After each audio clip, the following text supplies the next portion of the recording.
ত্রয়োদশ জাতীয় সংসদ নির্বাচনের আগে কতটা রাষ্ট্র সংস্কার প্রয়োজন এ নিয়ে যখন আলোচনা তুঙ্গে জাতীয় নির্বাচনের আগে স্থানীয় সরকার নির্বাচনের দাবি তুলছে কোনো রাজনৈতিক দল ও নাগরিক সমাজ। বলা হচ্ছে জাতীয় নির্বাচনের আগে দেশে রাজনৈতিক ও সামাজিক স্থিতিশীলতা কতখানি বজায় থাকে স্থানীয় নির্বাচনে তার একটা অভিজ্ঞতা হবে, নির্বাচন কমিশনের সক্ষমতা বাড়বে। অন্যদিকে এতে জাতীয় নির্বাচনে দীর্ঘসূত্রিতা তৈরি হতে পারে বলে মত দিচ্ছেন কেউ কেউ। আগে কোন লাইনে উঠবে ভোটের ট্রেন, স্থানীয় নাকি জাতীয় নির্বাচন, এসব নিয়ে ভোটের ট্রেনের ৪৩তম পর্ব আলোচনা করতে আপনাদের সঙ্গে আছি আমি হাসিব বিল্লাহ। আজ ভোটের মাঠে বিভিন্ন রাজনৈতিক দল ও পক্ষ কথা বলেছে, শুরুতে আমরা সেগুলো দেখে নিতে চাই। আজ মূলত বিএনপির নেতা আব্দুস সালাম, বিএনপি চেয়ারপারসনের উপদেষ্টা, তিনি বলেছেন এখনও গণতন্ত্র ফিরে আসেনি, তাই সবাইকে ভোটের অধিকার বাস্তবায়নে কাজ করতে হবে। এদিকে জামাত ইসলামীর ঢাকা মহানগর দক্ষিণের আমির নুরুল ইসলাম বুলবুল বলেছেন জনগণ শুধু নির্বাচন নয়, আইন শৃঙ্খলা বাহিনী, বিচার ব্যবস্থা এবং সংবিধান সংশোধন সহ বহুবিধ রাষ্ট্রীয় সংস্কার প্রয়োজন। এদিকে আসিফ নজরুল আইন উপদেষ্টা, তিনি বলেছেন বিদেশে উন্নত চিকিৎসা শেষে খালেদা জিয়া দেশে ফিরে গণতন্ত্র ও অগ্রগতিতে ফের ভূমিকা রাখবেন বলে তিনি প্রত্যাশা করেন। এদিকে স্থানীয় সরকার সংস্কার কমিশনের প্রধান ডক্টর তোফায়েল আহমেদ বলেছেন জাতীয় নির্বাচন নিয়ে আলোচনা হলেও ঢাকার বাইরের মানুষ স্থানীয় নির্বাচন চায়। স্থানীয় সরকার সংস্কার কমিশন গঠনের পর ৯০ দিন অর্থাৎ ১৭ ফেব্রুয়ারির মধ্যে প্রতিবেদন দেওয়ার লক্ষ্য নিয়ে ইতিমধ্যে জেলা পর্যায়েও মত বিনিময় করছেন কমিশনের সদস্যরা। আজ গণমাধ্যম কর্মীদের সঙ্গে মতামতে কিছু সংস্কার প্রস্তাব তুলে ধরেন, সেগুলো দেখে নিতে চাই। নির্বাচন সংস্কার কমিশনের প্রধান ডক্টর তোফায়েল আহমেদ গণমাধ্যম কর্মীদের বলেছেন চেয়ারম্যান বা মেয়র পদে সরাসরি নির্বাচন না করে শুধু সংসদ সদস্য নির্বাচন করতে হবে। শুধু সদস্যরাই চেয়ারম্যান বা মেয়র পদে নির্বাচনে তারা ভোট দিবেন বা তারা নির্বাচিত করবেন।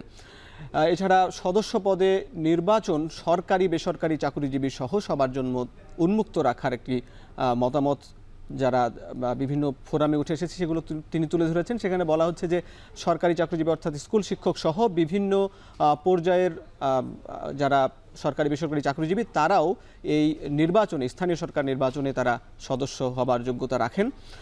এরপরে সকল স্থানীয় সরকার প্রতিষ্ঠানের জন্য একটি একীভূত আইন তৈরি করা, অর্থাৎ স্থানীয় সরকার যেগুলো ইউনিয়ন পরিষদ নির্বাচন, উপজেলা পরিষদ নির্বাচন এবং একই সঙ্গে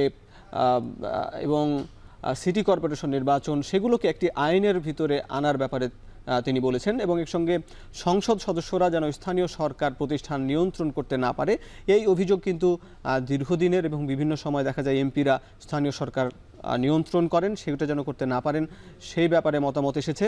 এছাড়া বিনা প্রতিদ্বন্দ্বিতায় জয় হওয়ার বিধান না রাখা এবং না ভোটের ব্যবস্থা রাখার ব্যাপারে আলোচনায় উঠে এসেছে বিভিন্ন স্টেক হোল্ডারদের কাছ থেকে। এবং এর সঙ্গে দলীয় প্রতীকে নির্বাচনের পদ্ধতি বাদ দেওয়া, দেখা যায় যে স্থানীয় সরকার নির্বাচনে বিভিন্ন রাজনৈতিক দলের ব্যানারে নির্বাচন হয়, সেটি যেন আর না হয়, তাহলে সবাই স্থানীয় প্রতিনিধি হিসাবে তাদের যোগ্য ব্যক্তিকেই ভোট দিতে পারবেন।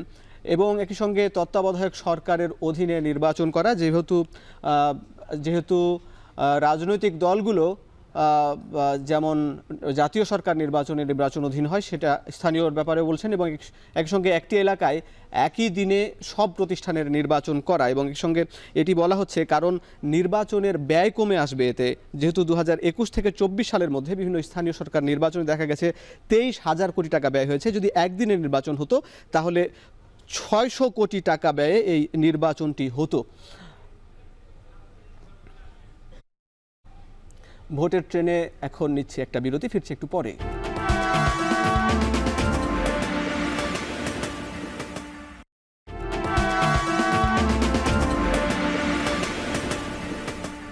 বিরতির পর স্বাগত, দেখছেন ভোটের ট্রেন। ভোটের ট্রেনে আজ আলোচনায় যুক্ত হয়েছেন রাজনৈতিক বিশ্লেষক ডক্টর আব্দুল লতিফ মাসুম। আমরা তার সঙ্গে আমরা দেখতে পাচ্ছি তিনি অনলাইনে যুক্ত হয়েছেন। আমি আপনার কাছে জানতে চাই যে স্থানীয় সরকার নির্বাচন নাকি জাতীয় নির্বাচন, এ নিয়ে রাজনৈতিক দল এবং সরকারের বিভিন্ন পক্ষ বিপক্ষে নিয়ে আলোচনা চলছে।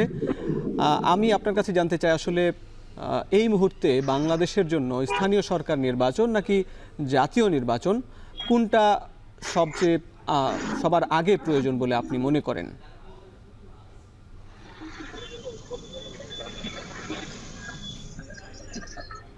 আমার মনে হয়েছে যে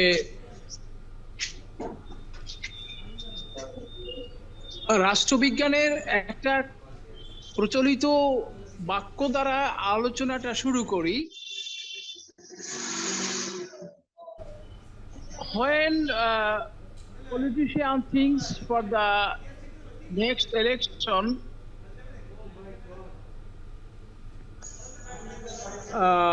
statesman thinks for the next generation. এই শব্দটি, এই বাক্যটি বাংলাদেশের এই প্রেক্ষিতে এই সময় খুবই যুক্তিযুক্ত। জাতীয় রাজনৈতিক নেতৃবৃন্দ নির্বাচনের জন্য উদ্গ্রীব রয়েছেন, অপরদিকে সিভিল সোসাইটি, অন্তর্বর্তীকালীন সরকার এবং অন্যরা জাতির ভবিষ্যৎ সংস্কার নিয়ে চিন্তা ভাবনা করছেন। আবার এরই মধ্যে স্থানীয় সরকার নির্বাচন আগে নাকি জাতীয় নির্বাচন আগে, সে বিষয়টি চলে এসেছে। যদি জাতীয় গুরুত্বপূর্ণ বিষয় আমরা আলাপ করি তাহলে পরে স্বাভাবিকভাবেই জাতীয় নির্বাচন আগে হওয়ার কথা, কিন্তু সংস্কার কার্যক্রম, জনগণের আশা আকাঙ্ক্ষা যদি ধারণ করি আমরা, তাহলে পরে বোঝা যায় যে স্থানীয় নির্বাচনের পক্ষে জনমত রয়েছে।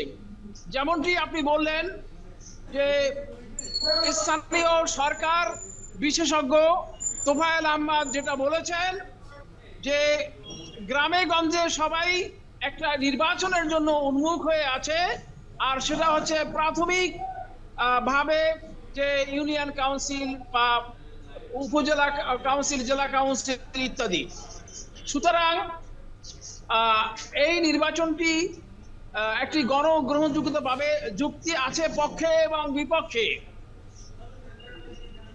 অন্তর্বর্তীকালীন সরকার বা কমিশন যুক্তি দিচ্ছে যে এটি নির্বাচন ব্যবস্থাকে, যে নির্বাচন, জাতীয় নির্বাচন হচ্ছে, সেই নির্বাচনকে বাস্তবতা দেবে, সেই নির্বাচনের সহায়তা দেবে, তাদের সক্ষমতা প্রমাণিত হবে, একটা টেস্ট কেস হয়ে যাবে। এবং যারা বড় বড় রাজনৈতিক দল নয়, প্রধান রাজনৈতিক দল বিএনপি খুব সংগত কারণেই তারা তার বিরোধিতা করছে। তারা বলছে যে যদি এই মুহূর্তে স্থানীয় নির্বাচন দেওয়া হয় তাহলে পরে মানুষজন শততা বিভক্ত হবে, দলীয়ভাবে বিভক্ত হবে। আলটিমেটলি সেই দলীয়ভাবে বিভক্ত হলে তারা লাভবান হবে না, প্রধান রাজনৈতিক দল লাভবান হবে না। সুতরাং ধন্যবাদ স্যার আপনাকে। আমরা ফিরবো আপনার কাছে।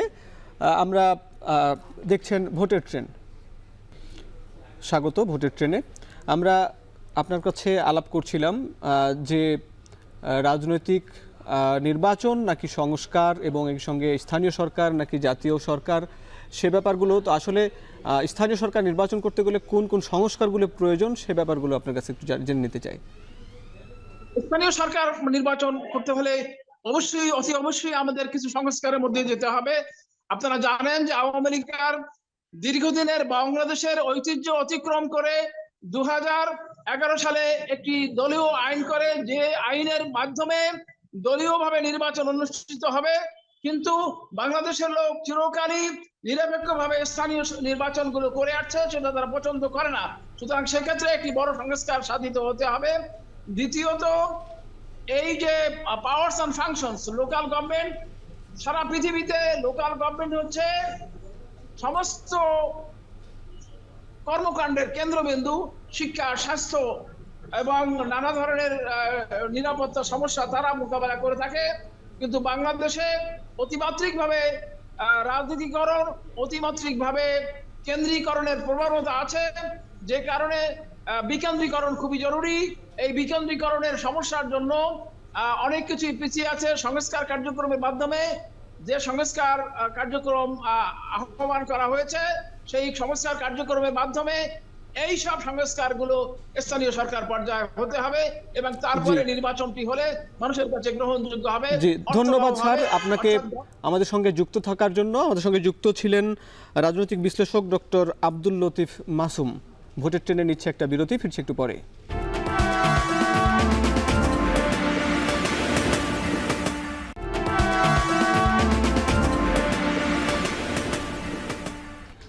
বিরতির পর ফিরে এলাম, দেখছেন ভোটের ট্রেন। এবার দেখে নিতে চাই সংসদীয় আসনের পরিক্রমা। প্রতিদিনের মতো আজ আলোচনা করতে চাই চাঁপাইনবাবগঞ্জ 2 আসন। আমরা যদি দেয়ালে দেখি, চাঁপাইনবাবগঞ্জ 2 আসনের সংসদীয় আসনটি হচ্ছে 44, সীমানা ভোলাহাট, গোমস্তাপুর এবং নাচুর উপজেলা। এই সংসদীয় আসনের মোট জনসংখ্যা 5,25,751 জন, মোট ভোটার 3,76,972 জন, পুরুষ ভোটার 1,86,066 জন এবং নারী ভোটার 1,90,906 জন। জানাচ্ছিলাম সংসদীয় আসন চাঁপাইনবাবগঞ্জের ভোটের পরিক্রমা, যেটি পশ্চিমাঞ্চলের একটি পশ্চিমের একটি জেলা। আমরা শেষ করছি আজকের মতন ভোটের ট্রেন। দেখা হবে আগামী পর্বে নতুন কোনো বিষয় নিয়ে।